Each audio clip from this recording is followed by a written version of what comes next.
Hey everyone, Mr. Dothraki here. Welcome to my first Guild Wars 2 video.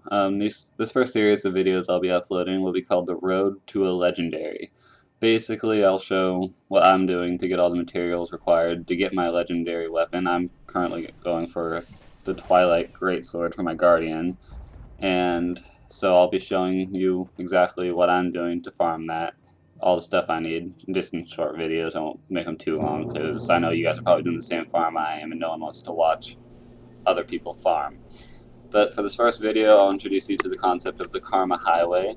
Basically, you're going to need at least 500,000 Karma for your legendary, and this Karma Highway, as it's been called, is probably one of the best ways to get it with all the buffs that you need to get it and get money for your legendary items.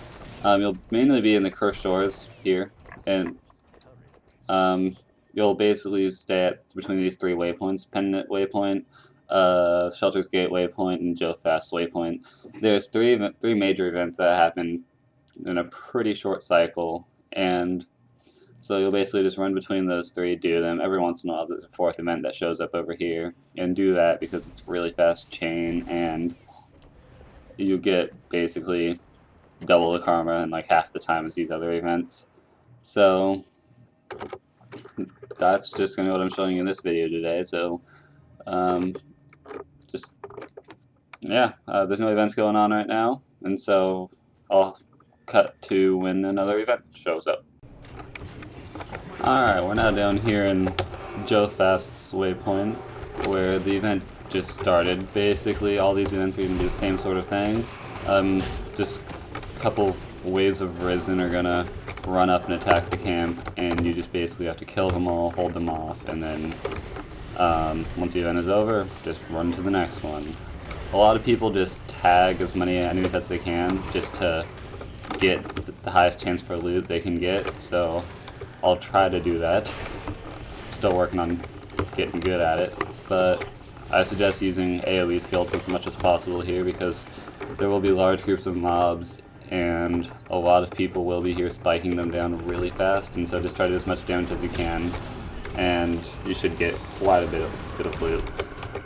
There's not a whole lot of people out here right now because the Plinks event's going on, so everyone's gone to do that. I wanted to show you this video, and then I'll cover the Plinks event chain in the next video I come out with. So for this one, we're just holding off the waves, and the reason this is so popular is because you get a lot of tier 6 materials while you kill all these guys with the heavy moldy bags.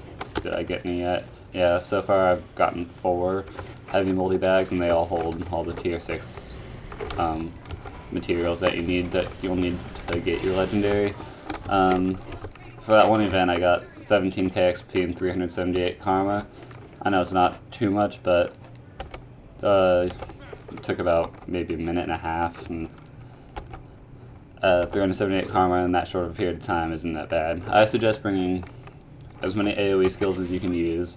A bunch of condition removals because these cripples last forever. I've been crippled for over a minute before just because I forgot a condition remover, and it was just terrible. And so basically, you just want to go to, a lot of people just tag the event. They basically do enough damage to be sure they're going to get gold on the event, and then just run on to the next one. I prefer to stay for the whole event because I feel like I get more loot that way. I'm not sure if you really do, but it's just how I kind of feel it kind of tends to lean towards for me, and so I just stay there the whole time. And it's a very short chain, and it has a quick respawn time between the 3 events, and so you can get them. You can do the whole chain at least 4 times in an hour if you're lucky. A lot of people place down guild banners like you saw there, and you can just grab the karma buff and experience buff and magic find buff, and basically just up your chances of making more money and more karma while you're here. So basically, since this is my first video, I'll introduce a bit about myself. I'm currently a college student, I've been playing Guild Wars since release. The 3-day head start release is what I consider release for me, for most people. I've been playing Guild Wars 1 since like a year after it came out, so I've been in Guild Wars for a long time. I'm mainly just trying to make videos about what I'm doing in the game. I know a lot of people are doing the same thing, like the legendary farm, as it's going to be a long road for most of us, but luckily I think I have about half the karma I need. Between my characters I have about 250,000 karma, and so it shouldn't take me too long to finish up the 500,000 karma needed to have the basic necessities for the legendary weapon, but I don't know, I guess it all depends on how lucky I am with the Mystic Clovers.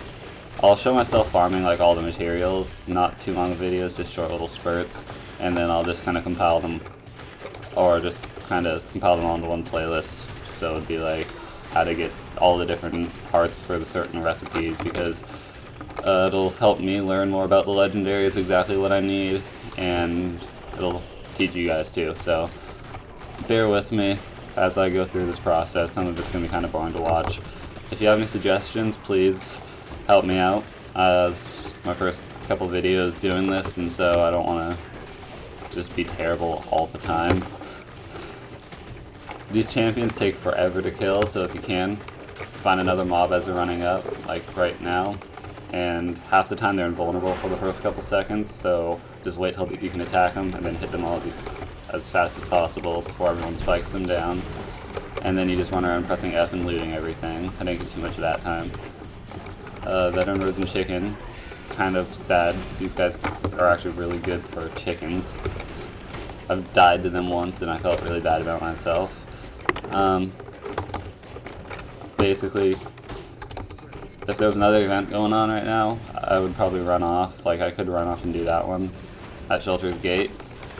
But, oh, okay.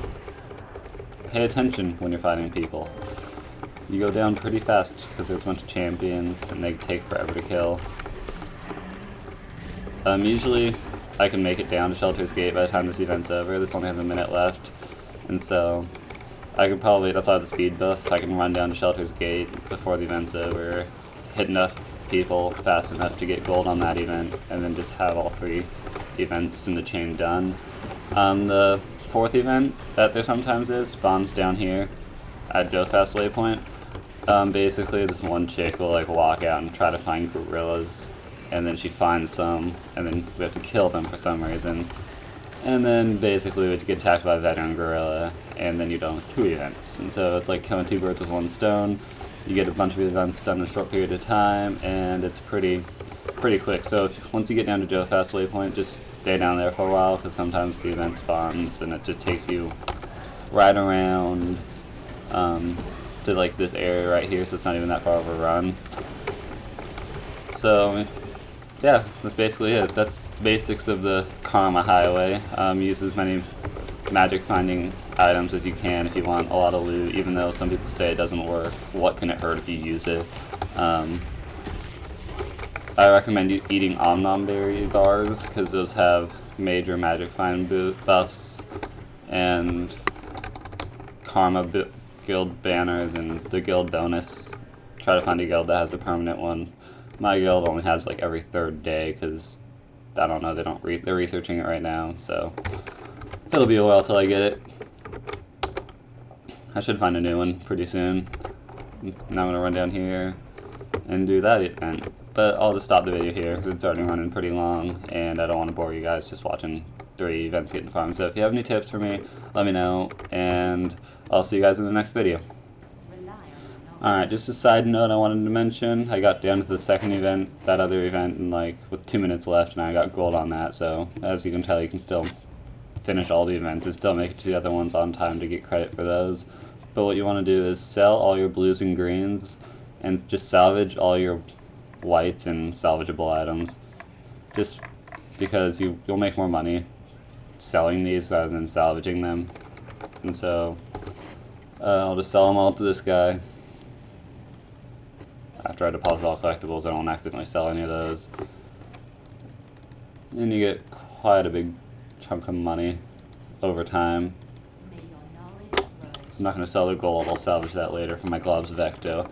But the bags of moldy goods, or whatever the giant bags are that you get Tier 6 materials out of, I recommend opening them just because it's just a small gamble, and if you get even one vial of potent blood, it's basically worth more than like 10 bags bought themselves, so you'll probably make money just make more money opening them as opposed to just selling them unopened. But if you don't want to gamble, you can just sell them straight on the trading post. They're going for about 24 silver right now, if I remember. So that's all I wanted to say. So see you guys next time.